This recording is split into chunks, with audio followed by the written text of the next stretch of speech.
If you want Grok to remember your conversation history on X, formerly Twitter, this quick tutorial will show you exactly how to turn it on in just a few clicks. This is useful if you want Grok to keep context from your past chats so your future conversations feel more natural and connected. If this guide helps, make sure to hit the like button and subscribe for more simple tech tutorials just like this. Let's get started. First, open x.com or the X app and make sure you're logged into the account you want to use with Grok.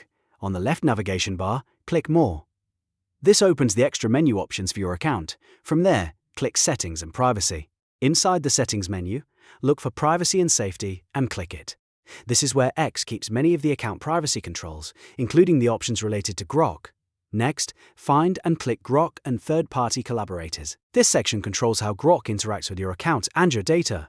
Once you're inside that menu, look for the toggle that says Allow Grok to remember your conversation history. Turn that toggle on. When it's enabled, Grok can remember your previous conversations and use that context to improve future responses. After you switch it on, the settings should save automatically. At that point, your permission is active and Grok can remember your conversation history going forward. If you ever want to change this later, you can come back to the same settings area and turn the toggle off again.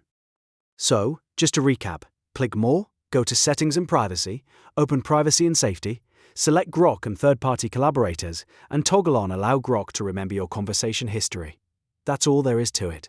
If this video helped you out, please hit like and subscribe for more quick X and Grok tutorials, and I'll see you in the next one.